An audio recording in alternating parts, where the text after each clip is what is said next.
Science Fiction Weekly. Short Story Number 10. Robot Solitude.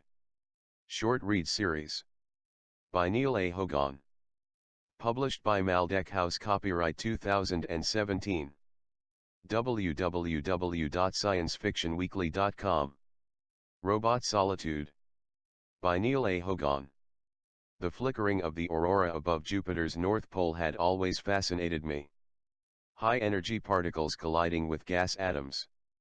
I had no idea which gas atoms, but I loved watching the roiling, swirling, cascading sheets of incandescent blue, as the charged particles followed fluctuations in the electromagnetic field.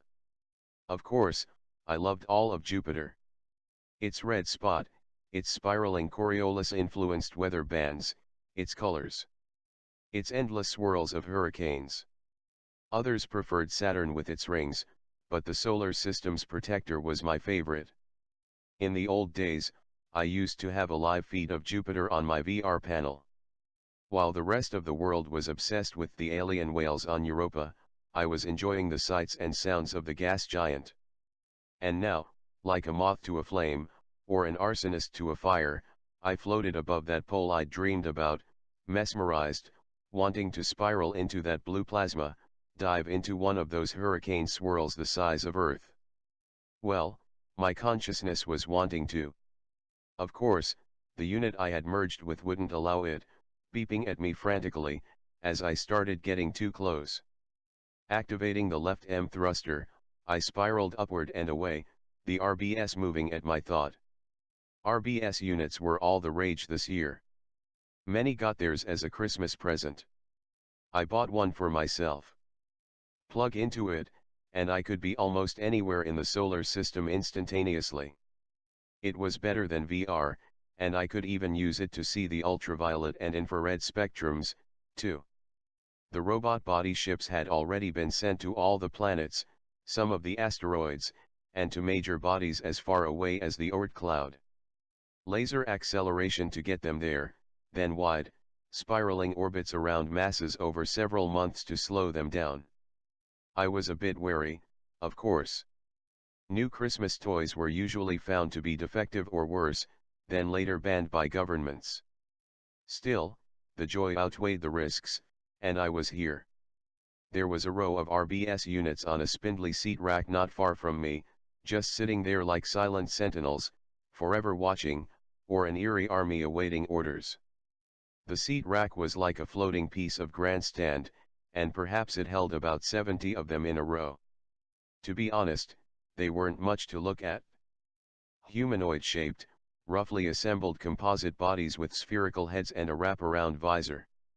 A mass of plastic and accessories. Almost like toys, but life-size. Even so, they did the job, and they were the most popular on the market. There were so many Solar Seer competitors out there, now. You know, anyone could buy a light drone, send it to a planet, and receive the feed from orbit days to years later. Proxy B must have thousands of them by now. But, having an actual body you could inhabit, with arms and legs you could move, gave people the sensation they were really, really there. The company's share price had gone through the roof.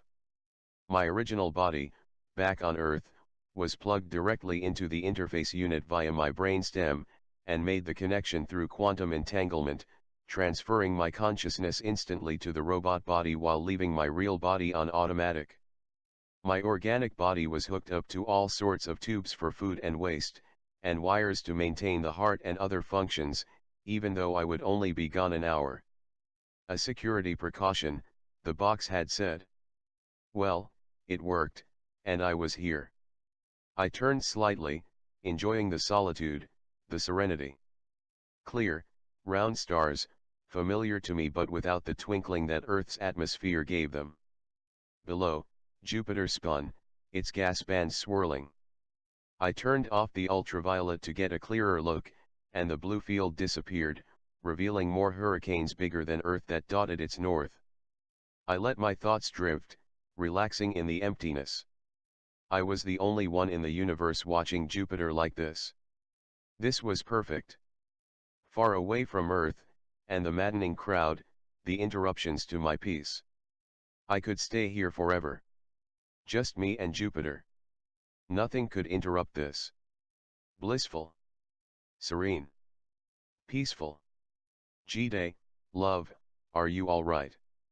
Almost a billion kilometers from Earth, and someone finds me? Impossible.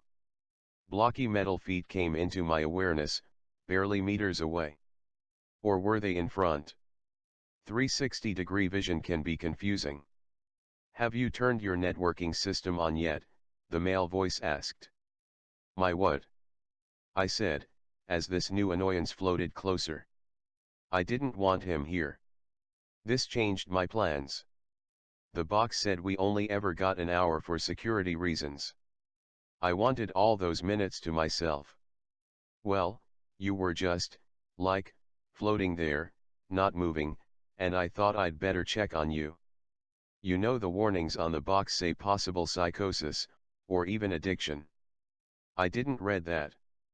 I was sure he made a tch sound. Well, I assumed he was male. The voice was a standard robot male voice, which I guess he chose. In any case, I vaguely remember that there was a note on the box about social networking software, too.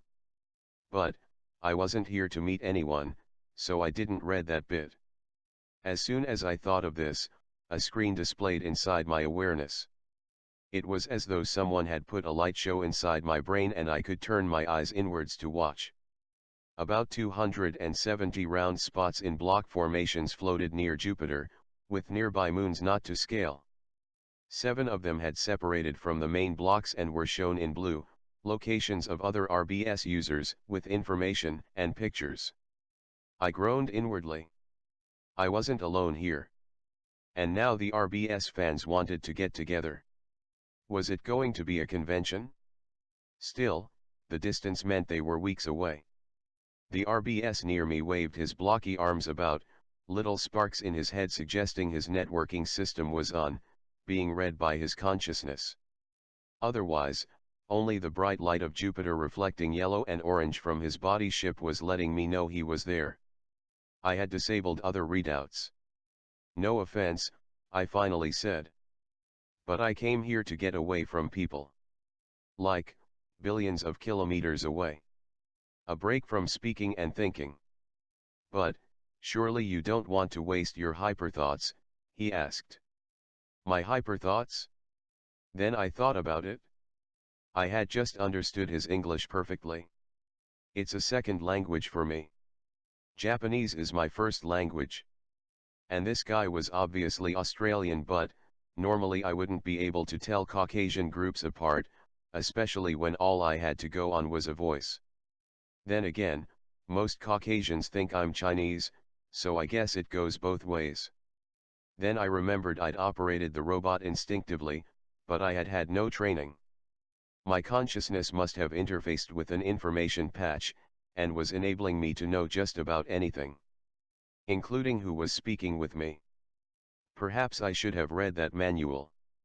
Now that I understood how it worked, accessing the information became easy. The consciousness in front of me was Barry Johnson, and he worked in the physics laboratory of RMIT University in Melbourne, Australia. A student. Aha, he said excitedly, assuming my silence meant I'd worked it out. You see? Amazing, huh? I was going to shake my head but realized I couldn't.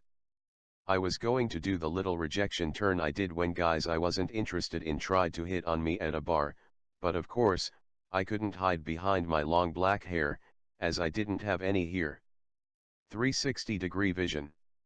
Ignoring him, my thoughts turned inwardly, wondering whether returning to my human body would mean my senses for each second of memory had to do a triple overlay to be comprehended by my forward vision thinking. I sighed. That was it then. I had to talk with him. Perhaps if I scared him away with some science. I'm here to analyze the Coriolis effect on the creation of the aurora, and see whether the kinetic energy created by the difference could be harnessed to power future orbital platforms. Perhaps that would end the conversation. Without even skipping a beat, he raised a blocky arm and pointed at the array of silent yellow and orange robots orbiting above us.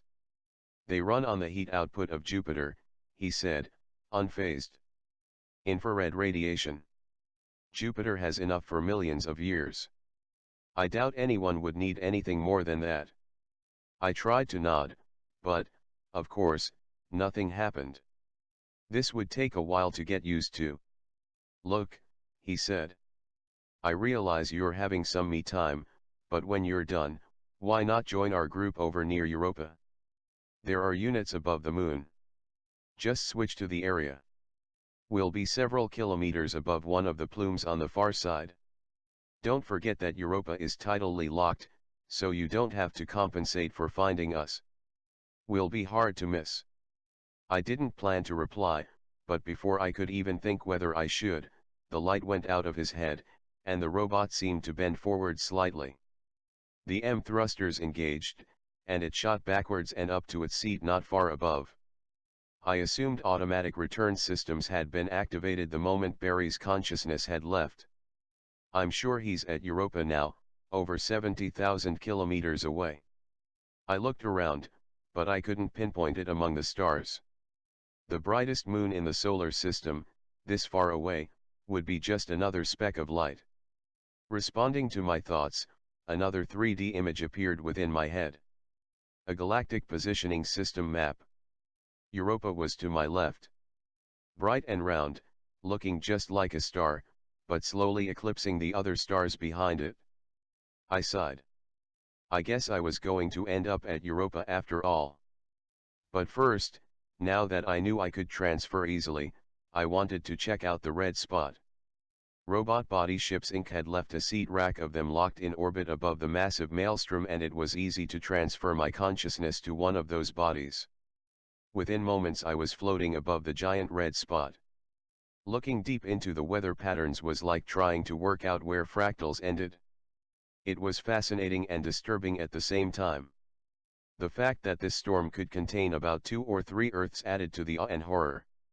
I cartwheeled the RBS, admiring the immensity of my favorite planet from all angles, feeling that I could just float here until my allotted time was up, when a voice came into my thoughts. Not again. What? I said, rudely, annoyed at having my bliss interrupted again. Can't a woman have some peace? Seriously, nothing to do with Europa. There's been a problem on Earth. You have to shift to our group now and we'll fill you in. This time the systems translated the language into perfect Japanese for me, but I was still able to hear the Aussie twang.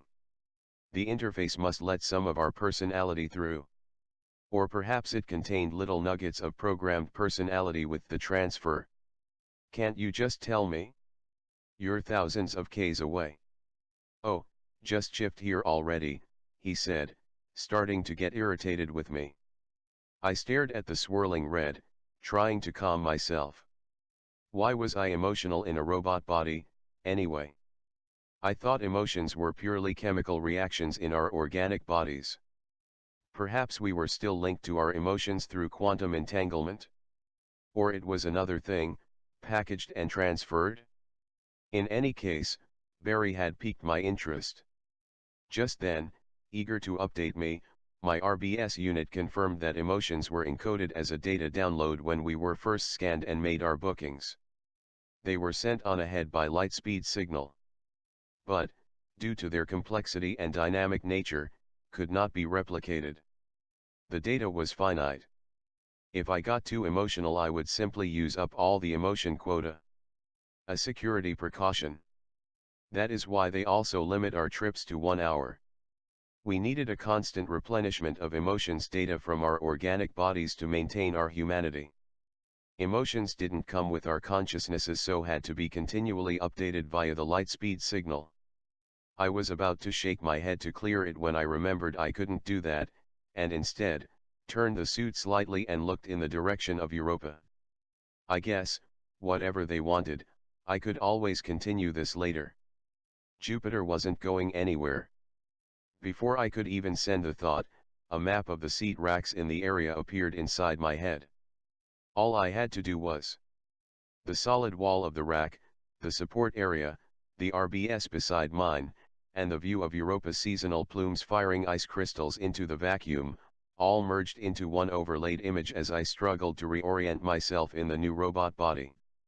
My consciousness settled again, trying not to only look forward, and I was able to perceive where I was. In orbit were about 10 RBS units. Then another launched from next to me, then another. What was going on?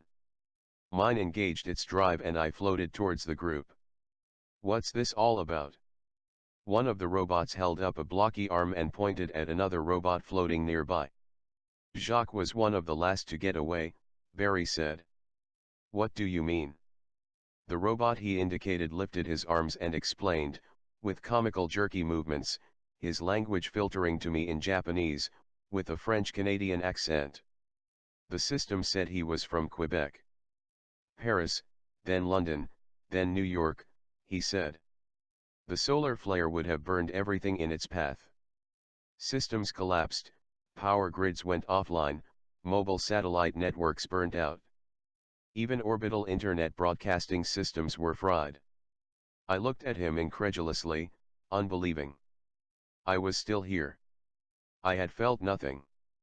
As far as I was concerned, my body was sitting in a chair in Yoyogi, Tokyo, quite safe.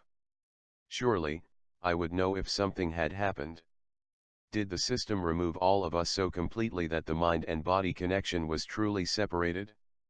If that was the case, then these Christmas gifts were temporarily killing us so that we could take these journeys.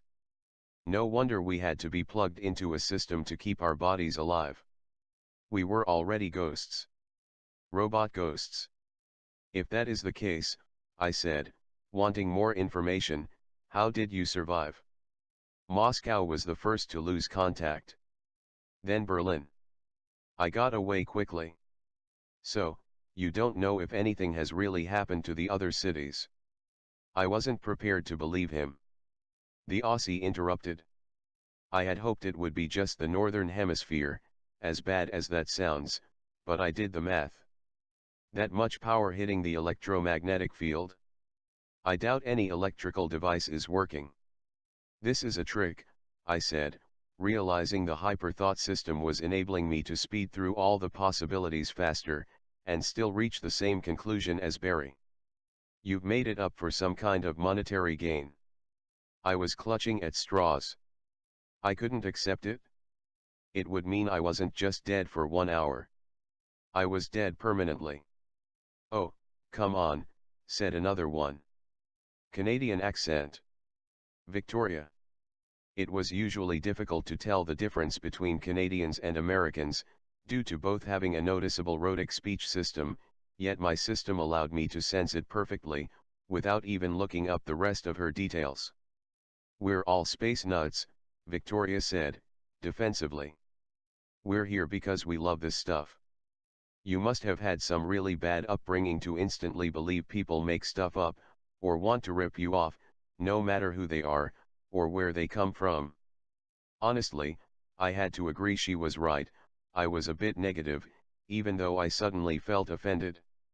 My upbringing meant I do judge everyone in minute detail, and I don't believe anything without a lot of facts. Sorry, I need evidence. That's just who I am. Well, you won't have long to wait, said Barry. I looked at his RBS. What do you mean? The Earth has been bombarded with a flare. How long do you think it will take for our signals to be cut off? But, I said, my mind reeling. It's instantaneous. Quantum entanglement, and all that. Yes, that's what the system creates for us to separate our consciousnesses from our bodies. But, the system itself is not entangled. It's still in the real world in servers under the desert of Australia. Our superfast connection is maintained by a normal light-speed signal acting as a relay, monitoring everything, making adjustments, keeping it all alive, including our bodies. Normal light-speed transmission. I suddenly realized what he was getting at. The devices sent our consciousnesses out, and the robots integrated what arrived, but the actual systems to maintain everything, including billing, registration, and cut-off times, was operated from Earth. What would happen when the signal going through the network is suddenly cut off from the rest of the system? It would be like blocking an account. This group will be logged out automatically in about 45 minutes, I said. And then what? He asked. The others looked at me. We all knew the answer. We had to know the answer. Terms and conditions had flashed into our consciousness, detailing the risks we had simply clicked through after registering. If the signal was cut off, there was a risk of not being able to return to our organic bodies. Everyone was silent as they processed this information. With the server offline, there was no other possibility. In 45 minutes, even our consciousnesses would be dead. I looked at the growing crowd of robot body ships. Had they chosen Europa for a reason? So, I sent a signal out. Networking, instantaneous, continued Jacques, trying to lighten things a bit. We're going to be logged out of our RBS units. They're just going to shut down. But we know Europa has life beneath the oceans. If we can dive into them via the plumes, perhaps we could transfer our consciousness to an alien whale when it happens.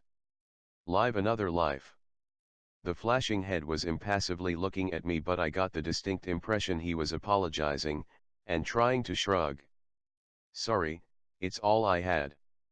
I looked at the gathering crowd incredulously. But why? Why leave? If you had the choice to stay, why not stay? It was Barry who answered. This time his blocky arm tried to connect with his chest and failed. I won't be becoming an alien whale. These bodies are made to last. Designed for 1,000 years in space, barring major collisions. Earth is in chaos. Why not wait around until they get things back together? But you won't be able to return to your bodies. They'll all be dead. We're dead already, said another. German accent. Franz. We just haven't felt it yet. I hyper-thought about it. Jacques had been warning everyone for about 15 minutes. We were just over 900 million kilometers from Earth on the other side of the Sun. We had another 30 to 40 minutes, depending on when the solar flare had started. The current top speed of the RBS, not calculating for a slingshot, was about 300 kilometers an hour. So, it would take almost 200 years to get back to Earth from here, unless we could shift our consciousness somewhere closer. But, there was something else. I think we're forgetting something, I said. Haven't some of you used up most of your hour already? Oh, gawk, said Victoria, the robot translation system blocking her expletive. Her blocky robot arm suddenly flayed around in panic, as though gasping for air.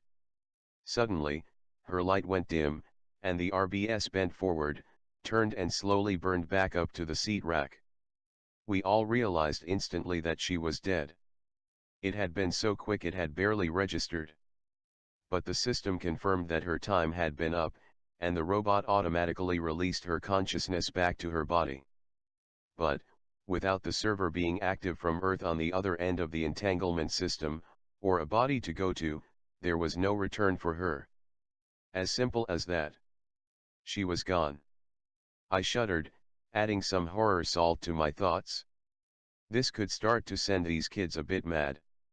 If there was a risk of psychosis in this group, I had to head it off before it began. I changed the subject. You're all kids, aren't you? I asked, checking their information. Yes, early 20s kids who'd been given fantastic presents that had killed them, like so many previous Christmases.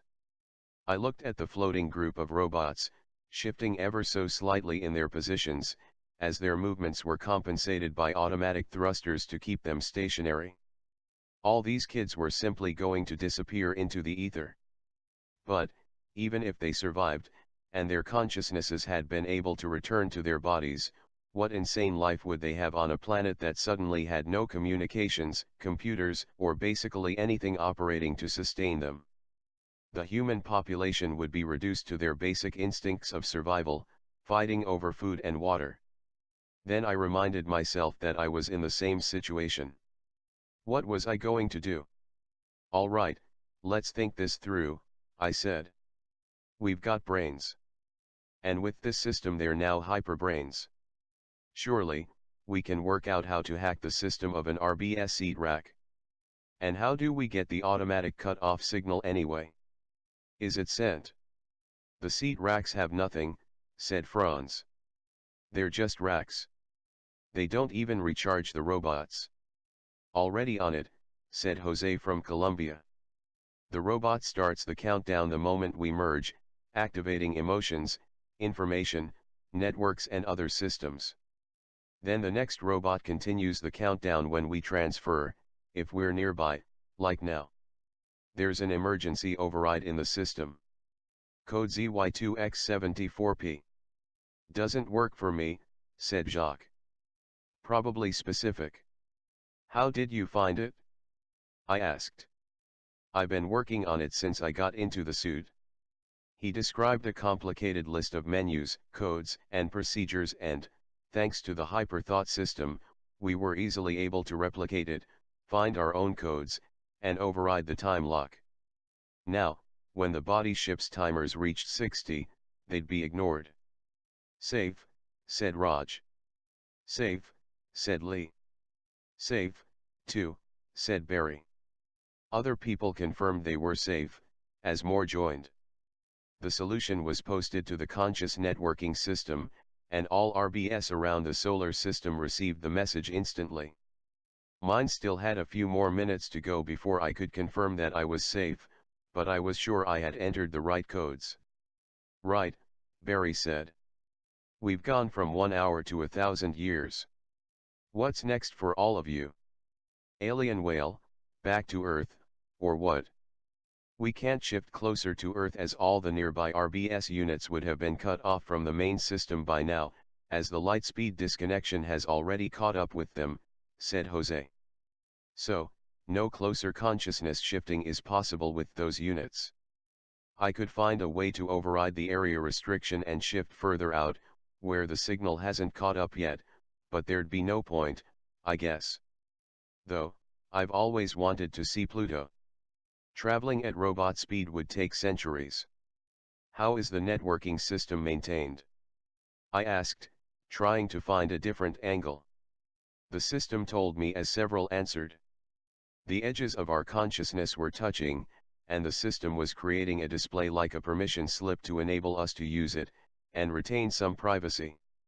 We could bypass the display and simply connect with each other's thoughts directly. As soon as this was understood, it was like the 100th monkey effect. Instantly our thoughts went even faster, and we quickly solved the problem. 200,000 active units in the solar system, said Jose. Communicating with RBS units orbiting the moon, not affected by the flare, said Barry. RBS mainframe confirmed safe. Shut down during the flare. Recalibrated and regenerated. Back online about 10 minutes after the flare hit, said Raj. News from Earth. The solar flare overloaded the external systems, and fried all organic bodies plugged into the relay units, confirmed Jacques. So, all our bodies are definitely brain dead. But, emergency fail-safe systems for our consciousnesses were online. He excitedly relayed the news. A backup system had been in place for the 1 in a million chance of a signal interference. With so many redundant systems in many places around the Earth, in orbit, and on the Moon, only a massive solar flare could have knocked them all out. If we wished, we could transfer to other RBS units in storage on Earth. The 250,000 RBS units underground had been assigned to Earth tours only, so hadn't been in the terms and conditions. They were the backup system. Even with this good news, we weren't expecting a voice to join our conversation. Had she been floating around in the ether, waiting for the reconnection? Made it back to Earth, said Victoria. I transferred to a unit in a storage area under Vancouver. She gave us images of what she had seen. A humanitarian disaster on a massive scale. Multiple car pileups on streets, dead and dying with no emergency services to help them, planes that had simply fallen out of the sky, and so much more. The planet was in turmoil. "Can you help us?" Victoria asked. "We could use our robot bodies to fix things." Everyone agreed that they had to do something. "It's up to us," said Barry, no longer wanting to travel the solar system for 1,000 years. Reactivating the auto logout. Barry had worked it out, quickly. His RBS shut down. Reactivating the shut-off code instantly transferred him to an RBS unit on Earth via the quantum entanglement network, maintained by the new lightspeed signal that had just reached us. "Underground storage center underneath Melbourne," he said after reconnecting moments later. "See you guys later." The others activated their auto logouts, and returned to their cities to do what they could, their heads winking out, one by one. I was alone.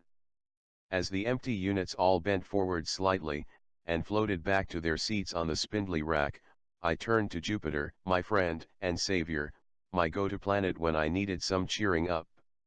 His eye looked at me, watching with billions of years of patience. Waiting for me to work it out. They will eventually get out of this, I reasoned. I didn't need to help. I could stay here. I sensed the timer in my suit reach 60, then continue to 61. "Safe," I said quietly. I felt a slight tug on my consciousness, the last vestige of humanity shutting off, as the lightspeed signal carrying my death had caught up with me. "That's it then," I said, not even feeling anything for the loss of my physical identity. No longer would I comb my hair, eat sushi, enjoy the pleasure of an onsen, or a good book in bed. The thoughts were there, but nothing really meant anything. I restored the privacy connection, and removed myself from the consciousness network, shutting it down permanently. I guess you could call it selfish, though I didn't feel that. My body was dead. That was that. I activated one of the electromagnetic drives and burned back to the top of Jupiter. It took me about 9 weeks to get there, but I was in no hurry.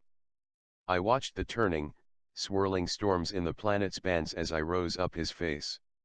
I floated there for a while. Perhaps for days, or even months. I turned the ultraviolet viewer on again and looked down at the flickering pole, watching the roiling, swirling, cascading sheets of incandescent blue, as the charged particles followed fluctuations in the electromagnetic field. I knew what gases they were now. Oxygen, nitrogen, and several others, but it didn't matter anymore. Nothing mattered. My emotions were gone. Dissolved away. No more salt to add to my wounds. I no longer felt anything.